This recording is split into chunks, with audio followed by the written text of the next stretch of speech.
front. Title is STAR AF2 study.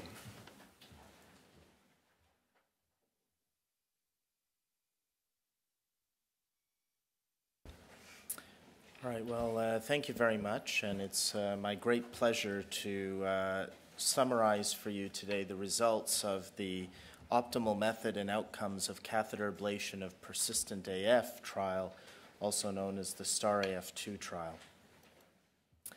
These are my disclosures of interest as well as those of the other members of the steering committee. So catheter ablation has emerged as a very effective therapeutic modality for patients with paroxysmal or episodic atrial fibrillation, and there have been a number of trials confirming its efficacy in the literature. However, when it comes to patients with more persistent atrial fibrillation, the outcomes are not well known, but are likely lower than those for paroxysmal atrial fibrillation.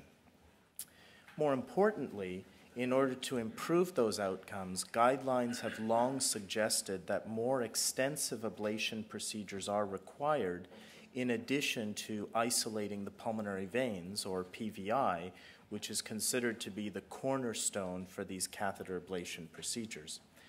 But it's quite unclear if these more extensive ablation procedures actually help. So the purpose of the STAR AF2 trial was to compare the efficacy of 3 different AF ablation strategies in patients with persistent atrial fibrillation. That is, pulmonary vein isolation alone, compared with more extensive strategies where we combined pulmonary vein isolation with the ablation of complex electrograms during atrial fibrillation, or pulmonary vein isolation combined with linear ablation. I'll also say that we randomized 589 patients, which makes this the largest catheter ablation trial for persistent atrial fibrillation.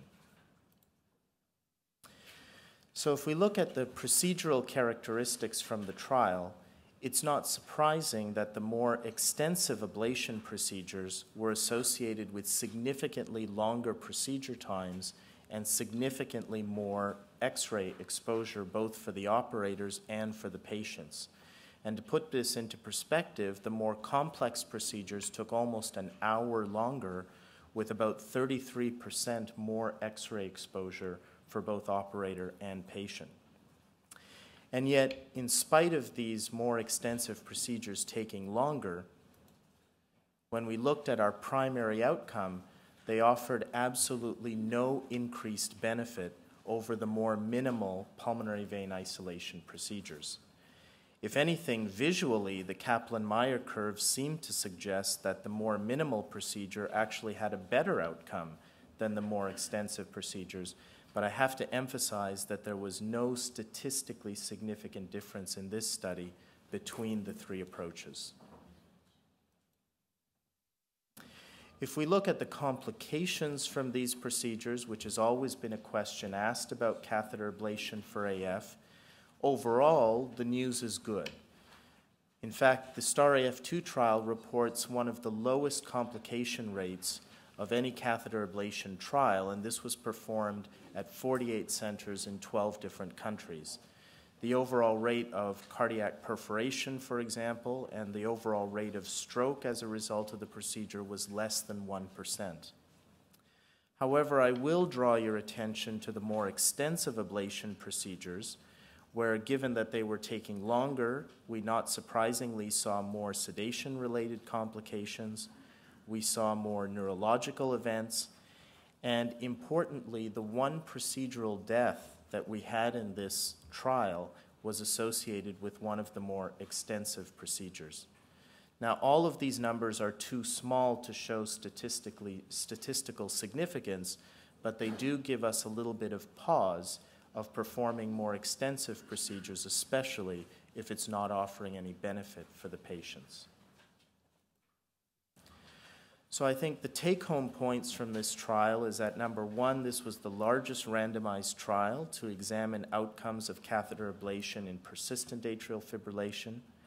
Secondly, that pulmonary vein isolation alone achieved reasonable success rates in these patients, which were actually quite comparable to prior published success rates in paroxysmal atrial fibrillation. So this may be an effective strategy for patients with symptomatic persistent atrial fibrillation. And most importantly, additional ablation increased procedural time and may increase risk without any additional benefit in atrial fibrillation reduction. And this will force a change in thinking for both the guidelines as well as practice for those performing these procedures. Thank you very much. Any comment or question?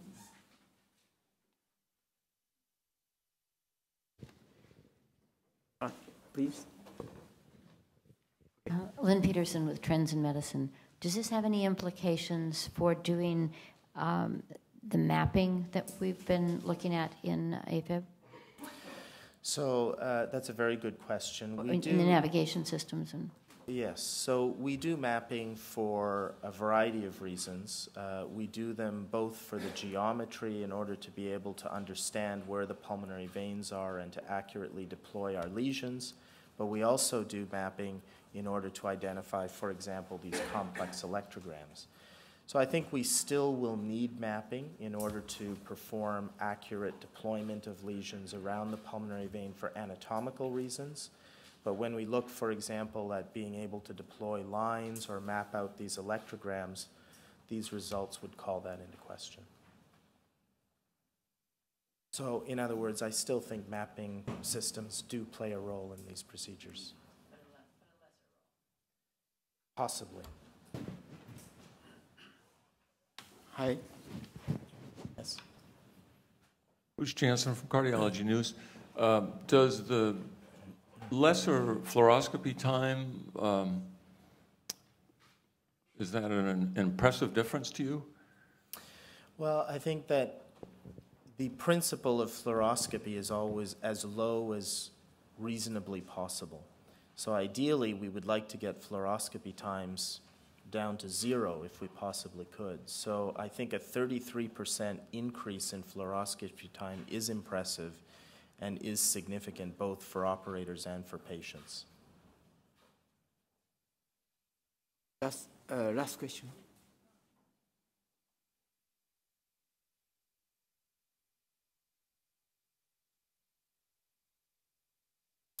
Sure. So most of atrial fibrillation comes from triggers that surround the pulmonary veins. And so ablation around the pulmonary veins eliminates most of those triggers and therefore reduces the chance of patients going back into atrial fibrillation. So pulmonary vein isolation is really the cornerstone of all catheter ablation procedures for atrial fibrillation. The other two approaches, deploying lines and ablating complex electrograms, comes historically from the old Cox-Maze procedures, which were performed surgically back in the 70s and 80s, where the surgeons would go in and literally cut the atrium into pieces with long lines. And so lines have long been thought of as an important part of our strategy. And the electrograms come also from early mapping studies, suggesting that these areas with complex electrograms are important to the maintenance of atrial fibrillation. So these are probably the three most common used strategies in atrial fibrillation ablation today. Okay. Short question. Does this have implications for what type of ablation we do, whether it's cryo or RF? Great question. Specifically, this trial would not suggest one energy source over another. All of the patients who participated in this trial had conventional radiofrequency energy delivered, so we did not make any comparisons with any other sort of energy source. Okay, thank you.